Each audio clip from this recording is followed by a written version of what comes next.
நீங்க போட்டித் தேர்வு மாணவர்களா? அப்ப இந்த வீடியோ உங்களுக்காக தான். கற்றோருக்கு சென்ற இடமெல்லாம் சிறப்பு. இந்த பழமொழி நம்ம எல்லாருக்குமே தெரியும். என்னடா அது திடீர்னு பழமொழி பத்தி சொல்றாங்களேன்னு யோசிக்கிறீங்களா? ஆமாங்க, இந்த வீடியோல நம்ம பழமொழி 400 பத்தி தான் பார்க்க போறோம். நம்ம வீடியோவை முழுசா ஸ்கிப் பண்ணாம பாருங்க. இனிமே டிஎன்பிஎஸ்சி எக்ஸாம்ஸ்ல பழமொழி 400 பத்தி கேட்கிற ஒவ்வொரு கொஸ்டினுக்கும் ஆன்சர் பண்ணி மார்க்கை தட்டிட்டு போங்க. வாங்க வீடியோக்குள்ள போகலாம். 15 கீழ்கணக்கு நூல்கள்ல உள்ள 3வது பெரிய நூல் எதுனா அது பழமொழி 400 தான். இந்த பாடல்ல உள்ள ஒவ்வொரு கடைசி வரியிலுமே பழமொழிய சொல்லியிருப்பாங்க. அதனாலதான் இந்த நூலுக்கு பழமொழி 400ன்னு பேரு வந்திருக்கு. இதுல மொத்தம் 400 பாடல்கள் இருக்கு. இந்த 400 பாடல்களையும் 34 அதிகாரங்கள் இருக்கு. பழமொழி 400 பண்டைய மொழின்னு இந்த நூலுடைய ஆசிரியர் சொல்லியிருக்காரு. இந்த நூலுடைய ஆசிரியர் யாருன்னா முன்றுரை அரையனார். இந்த நூலுக்கு மூதுரை, முதுமொழி, உலக வசனம் அப்படிங்கிற சிறப்பு பெயர்களும் இருக்கு. இந்த பழமொழி 400 எந்த சமயத்தை சேர்ந்தது அப்படின்னா சமண சமயத்தை சேர்ந்தது. இந்த பழமொழி 400 காலம் எதுனா கிபி 4ஆம் நூற்றாண்டு. தொல்காப்பியர் இந்த பழமொழிய முது சொல் அப்படின்னு சொல்லியிருக்காரு. முன்றுரை அரையனார் பத்தி பார்க்கலாமா? முன்றுரை அரையனார் பாண்டி நாட்டில் உள்ள முன்றுரை அப்படிங்கிற ஊர்ல பிறந்திருக்காரு. முன்றுரை அப்படின்னா பாண்டிய நாட்டில் உள்ள ஒரு ஊர் பெயரை குறிக்கும். அரையனார் அப்படின்னா குடிப்பெயரையும் குறிக்கும், அரசனையும் குறிக்கும் சொல்லாவும் இருக்கு. 6th ஸ்டாண்டர்ட் புக்ல நமக்கு கல்வியின் சிறப்புன்ற அதிகாரத்துல நமக்கு பாடல் கொடுத்திருக்காங்க. அது என்ன பாடல்னு பார்க்கலாமா? ஆற்றவும் கற்றார் அறிவுடையார் அந்துடையார் நாற்றிசையும் செல்லாத நாடில்லை அந்நாடு வேற்று நாடு ஆகா தமிழ்வேயாம் ஆயினால் ஆற்றுனா வேண்டுவது இல். இந்த இடத்துல ஆற்றுனா அப்படின்னா என்னன்னா வழிநடை உணவு, அதாவது கட்டுசோறு பொதிசோறு அப்படின்னு சொல்லுவாங்க.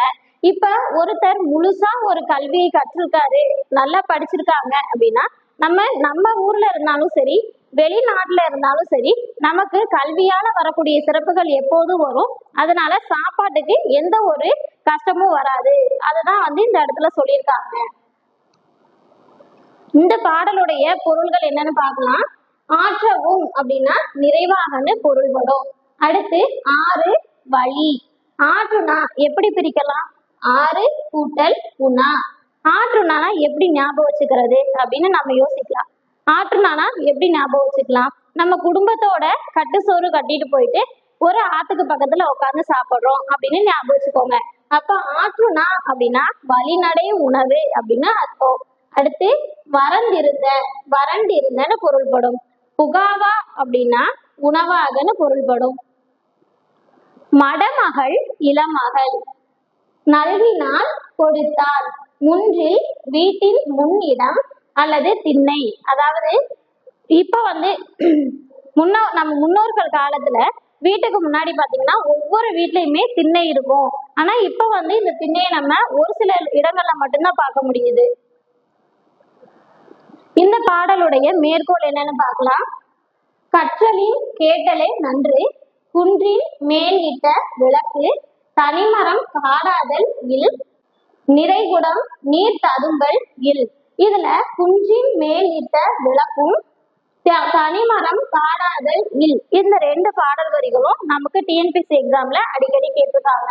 அதனால இந்த 4 பாடல் வரிகளையும் நல்லா ஞாபகம் வச்சுக்கோங்க. டிஎன்பிஎஸ்சி எக்ஸாம்ஸ்ல பழமொழி 400 பத்தி கேட்டிருக்க கொஸ்டின்ஸை நம்ம பார்க்கலாம். ஆற்றுனா வேண்டுவது இல். இப்பழமொழியில் உள்ள ஆற்றுனா என்பதன் பொருள். ஆற்றுனா என்னன்னு சொல்லியிருக்கோம். வழிநடை உணவு. அடுத்து பொன் திறந்து கொண்டு புகாவா நல்கினால். பழமொழி 400 புகாவா என்பதன் பொருள். புகாவா அப்படின்னா உணவுன்னு அர்த்தம். கற்றவர்க்கு எல்லா நாடுகளும் தம்முடைய நாடுகளே என்ற கருத்தமைந்த பாடலை பாடிய சங்க புலவர் யார் அப்படின்னா முன்றுரை அரையனார். இது உங்களுக்கான கொஸ்டின். முன்றுரை பொருள் என்ன? இந்த ஆன்சரை நீங்க கமெண்ட் பாக்ஸ்ல கமெண்ட் பண்ணுங்க. மறக்காம இந்த வீடியோவை லைக் பண்ணுங்க. மயிலழகு அகாடமி சேனலை சப்ஸ்கிரைப் பண்ணிக்கோங்க. தேங்க்ஸ் ஃபார் வாட்சிங்.